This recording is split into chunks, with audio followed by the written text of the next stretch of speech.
ನಮಸ್ಕಾರ. ನಾವು ನಮ್ಮ ಮಕ್ಕಳಿಗೆ ಏನನ್ನ ಕಲಿಸಬೇಕು, ಏನು ಕಲಿಸಿದ್ರೆ ಒಳ್ಳೇದಾಗ್ತದೆ ಅವ್ರ ಭವಿಷ್ಯಕ್ಕೆ. ತುಂಬಾ ಜನರು ನೋಡ್ತೇನೆ ನಾನು, ಬಹಳಷ್ಟು ಮಕ್ಕಳನ್ನ ತಮ್ಮ ಮಕ್ಕಳನ್ನ ಹೂವಿನಾಗಿ ಬೆಳೆಸಿರ್ತಾರೆ. ಅದು ತಪ್ಪು ಅಂತ ಅಲ್ಲ,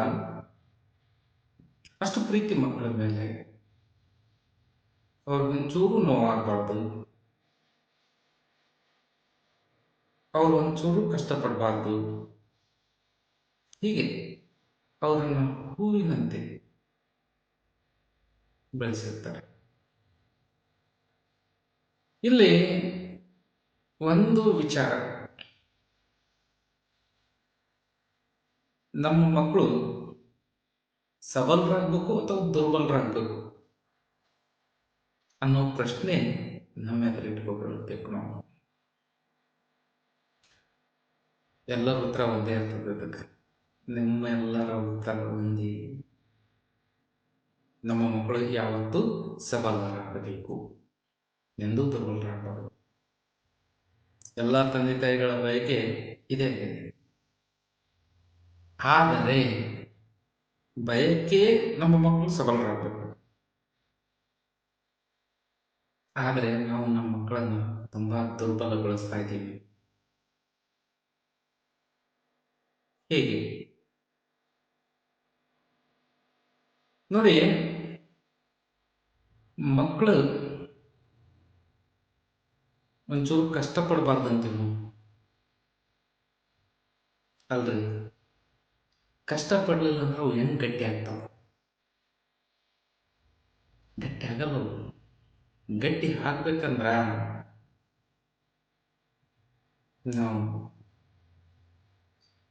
ಅವಕ್ಕೆ ಧೈರ್ಯ ಕೊಡ್ಬೇಕು. ಮಕ್ಕಳಿಗೆ, ಮಗ ನಾ ಇರ್ತೀನಿ, ನಿಮ್ಮ ಸ್ವಲ್ಪ ತ್ರಾಸಾದ್ರೂ ಪರವಾಗಿಲ್ಲ,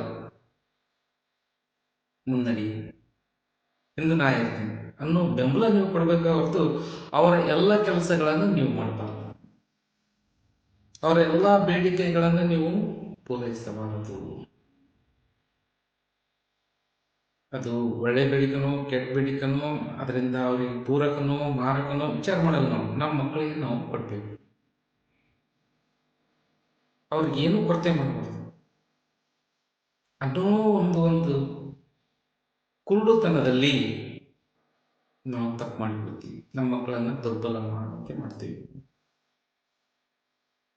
ಹೀಗಾಗಿ ಆ ಬೆಳೆದಂತ ಮಕ್ಕಳು ಹೇಳ್ತವೆ, ನನಗೆ ನನ್ನ ತಂದೆ ತಾಯಿಯನ್ನೇ ಏನು ಅಂದಿಲ್ಲ, ನೀವನ್ನು ಕೇಳ. ಮುಂದೆ ಆ ಮಕ್ಕಳು ಬಾಯಿಂದ ಈ ಮಾತು ಬರ್ತದೆ, ನನ್ನ ತಂದೆ ತಾಯಿ ಒಂದು ಚೂರು ಕೆಲಸ ಹೇಳಲ್ಲ, ನೀವು ಕೆಲಸ ಹೇಳಕ್ಕೆ ಯಾರು? ತಪ್ಪಿಲ್ಲಿ ಈ ಮಾತು ಆ ಮಗುವಿನಿಂದ ಬಂತು ಅಂದ್ರೆ ಅಲ್ಲಿ ತಪ್ಪಿದೆ ಅಂತ ತಾನೇ. ಏಕೆಂದರೆ ನಮ್ಮ ಮಕ್ಕಳಿಗೆ ನಾವು ತಂದೆ ತಾಯಿಗಳು ಹೊರತು ಜಗತ್ತು ತಂದೆ ತಾಯಿ ಆಗೋದಿಲ್ಲ. ನಮ್ಮ ಮಕ್ಕಳನ್ನ ನಾವು ಎಷ್ಟು ಪ್ರೀತಿಸ್ತೀವಿ ಅಷ್ಟು ಪ್ರೀತಿ ಜಗತ್ತಿನಿಂದ ಸಿಗೋದಿಲ್ಲ. ಜಗತ್ತಿನಲ್ಲಿ ಕಠೋರತೆ ಇದೆ, ಅಲ್ಲಿ ಸಂಘರ್ಷ ಇದೆ. ಆ ಸಂಘರ್ಷದಲ್ಲಿ ಹೋಗ್ಬೇಕು, ಬೆಳೀಬೇಕು. ಆ ಸಂಘರ್ಷದಿಂದಲೇ ಬದುಕಿನ ಬೆಳವಣಿಗೆ ಆಗ್ತದೆ, ಬದುಕು ಅರಳುತ್ತದೆ. ಸಂಘರ್ಷ ಇಲ್ಲ ಅಂದ್ರೆ ಬದುಕು ಅರಳೋದಿಲ್ಲ. ಸಂಘರ್ಷದ ಇಲ್ಲದೆ ಬದುಕು ಅರಳೋದೇ ಇಲ್ಲ. ಆ ಸಂಘರ್ಷದಲ್ಲಿ, ಜಗತ್ತಿನ ಬದುಕಿನ ಸಂಘರ್ಷದಲ್ಲಿ ನಮ್ಮ ಮಕ್ಕಳು ದೃಢವಾಗಿರ್ಬೇಕಂದ್ರೆ ಅವರಿಗೆ ಕಷ್ಟವನ್ನು ನಿಭಾಯಿಸುವ ಕಲೆಯನ್ನು ನಾವು ಕಲಿಸ್ಕೊಟ್ಟಿರ್ಬೇಕು. ಕಷ್ಟವನ್ನು ನಿಭಾಯಿಸುವ ಕಲೆಯನ್ನು ಕಲಿಸ್ಕೊಡ್ಬೇಕು ಅಂದರೆ ಸ್ವಲ್ಪ ಕಷ್ಟಕ್ಕೆ ಅವರಿಗೆ ಬಿಡಬೇಕು. ಕೆಲವೊಂದು ಕೆಲಸಗಳನ್ನು ಅವ್ರಿಗೆ ಮಾಡಕ್ಕಾಗ ಅವ್ರಿಗೆ ಕಷ್ಟ ಆಗ್ತಿರ್ತದೆ. ಅವ್ರಿಗೆ ಕಷ್ಟ ಆಗ್ಬೋದು ನಡೆದಂತೇಳಿ ನಾವೇನು ತಕ್ಷಣಕ್ಕೆ ಹೋಗಿ ನೆರವು ನೀಡ್ತೀವಲ್ಲ, ಅದು ತಪ್ಪು. ಕಷ್ಟಪಡಲಿ. ತೀರಾ ಆಗಲ್ಲ ಅಂತ ಅನ್ನುವಂಥ ಸಂದರ್ಭದಲ್ಲಿ ನಾವು ಅವರಿಗೆ ನೆರವನ್ನು ನೀಡೋಣ, ಅವರ ಉತ್ಸಾಹವನ್ನು ಹೆಚ್ಚಿಗೆ ಮಾಡೋಣ, ಅವರ ಆತ್ಮವಿಶ್ವಾಸ ಹೆಚ್ಚಿಗೆ ಮಾಡಲಿಕ್ಕೆ ಪ್ರಯತ್ನ ಮಾಡೋಣ. ಇದು ಸರಿಯಾದದ್ದು. ಇಲ್ಲಿ ನಾವೇನು ಮಾಡ್ತೀವಿ, ಮೊದಲಿಗೆ ಫಸ್ಟಿಗೆ ಒಂದು ಸ್ಕೂಲಿಗೆ ನಡ್ಕೊಂಡು ಹೋಗೋದಿತ್ತು ಅಂದ್ರೂ ಕೂಡ ಮಗು ಬ್ಯಾಡ ಬಾ ಮಗ, ಗಾಡಿ ಮೇಲೆ ಹೋಗಿ ಬಿಡ್ತೀನಿ ನೀನು ಅಲ್ರಿ, ಸ್ವಲ್ಪ ನಡೀಲಿ, ತೊಂದರೆ ಏನೋ. ಒಂಚೂರು ಸ್ಕೂಲಿಂದ ಬರೋದು ತಡ ಆಯಿತು ಅಂದರೆ ಗಾಬರಿ ಬಿದ್ದು ಹೋಗ್ತೀವಿ. ಆನಂತರ ಮಣ್ಣಿನಲ್ಲಿ ಆಡೋಕೆ ಬಿಡೋದೆಲ್ಲ ಚೆನ್ನಾಗಿ ಎಲ್ಲಿ ಬೀಳ್ತಾವ, ಬೀಳ್ಬೇಕ್ರಿ, ಗಾಯ ಆಗಬೇಕು, ಬೀಳಬೇಕು, ಅನುಭವಿಸ್ಬೇಕು. ಬೆಳವಣಿಗೆ ಯಾವಾಗ ಚೆನ್ನಾಗಿ ಆಗ್ತದೆ. ಎಲ್ಲವನ್ನ ಒಂದು ನಾವು ಸೀಮಿತ ನಮ್ಮದೇ ಒಂದು ರಕ್ಷಣೆಯ ಕೋಟೆಯೊಳಗೆ ಮಕ್ಕಳನ್ನು ಬೆಳೆಸ್ತೀವಿ ಅಂತೀವಲ್ಲ, ಅದು ಮಕ್ಕಳನ್ನು ದಬ್ಬಲವರನ್ನಾಗಿ ಮಾಡ್ತದೆ. ನೋಡಿ, ನರ್ಸರಿಯಲ್ಲಿ ಸಸಿಗಳನ್ನು ಬೆಳೆಸ್ತಾರೆ, ಗ್ರೀನ್ ಹೌಸ್ ನಲ್ಲಿ ಸಸಿಗಳನ್ನು ಬೆಳೆಸ್ತಾರೆ. ಅವು ತಕ್ಷಣ ಹೊರಗೆ ತಂದರೆ ಆ ಹೊರಗಿನ ವಾತಾವರಣಕ್ಕೆ ಹೊಂದ್ಕೊಳ್ಳೋದು ತುಂಬ ಕಷ್ಟ ಆಗ್ತದೆ ಆ ಸಸಿಗಳಿಗೆ. ಅದೇ ಕಾಡಿನ ಸಸಿಗಳಿಗೆ ಯಾವ ವಾತಾವರಣ ಇರಲಿ, ಮಳೆ ಇರಲಿ, ಬಿಸಿಲಿರಲಿ, ಗಾಳಿ ಇರಲಿ, ಅವು ಅದು ಮತ್ತಷ್ಟು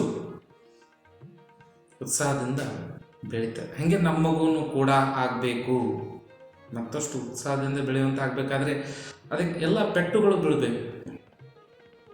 ಆದರೆ ಆ ಮಗುವಿನಲ್ಲಿ ಒಂದು ಭರವಸೆ ಇರಬೇಕು, ನನಗೆ ತೀರಾ ಅನಿವಾರ್ಯವಾದ ಸಂದರ್ಭದಲ್ಲಿ ನನ್ನ ತಂದೆ ತಾಯಿ ಹಿಂದಿದ್ದಾರೆ, ಅವ್ರ ನೆರವು ನನಗಿದೆ ಅನ್ನೋ ಆತ್ಮವಿಶ್ವಾಸದಲ್ಲಿ ಅದು ಮುನ್ನುಗ್ತಾ ಇರಬೇಕು. ಆ ಮಗು ಕೆಲವನ್ನ ಸಾಧಿಸ್ತಾ ಇರ್ತದೆ.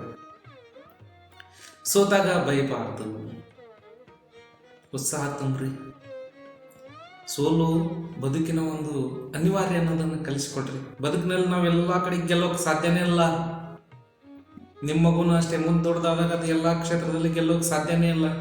ಸೋಲಿನಿಂದ ಗೆಲುವಾಗ್ತದೆ ಅನ್ನೋದನ್ನು ತಿಳಿಸ್ಕೊಡ್ಬೇಕು, ಸೋಲನ್ನು ಸ್ವೀಕರಿಸೋದನ್ನು ಕಲಿಸ್ಕೊಡ್ಬೇಕು, ಅವನಿಗೆ ಮತ್ತೆ ಮುನ್ನುಗ್ಗೋದನ್ನು ಕಲಿಸ್ಕೊಡ್ಬೇಕು. ಈ ರೀತಿ ಮಾಡ್ತಾ ಇದ್ರೆ ನಮ್ಮ ಮಗು ಹೂವಾಗಬಾರ್ದು, ಬಂಡೆಗಲ್ಲಾಗಬೇಕು. ಅಂದಾಗ ಮಾತ್ರ ಈ ಜಗದಲ್ಲಿ ಅದು ಕೂಡ ತನ್ನ ಬಂಗಾರದ ಬದುಕನ್ನು ಕಟ್ಟಿಕೊಳ್ಳುತ್ತದೆ. ಧನ್ಯವಾದಗಳು.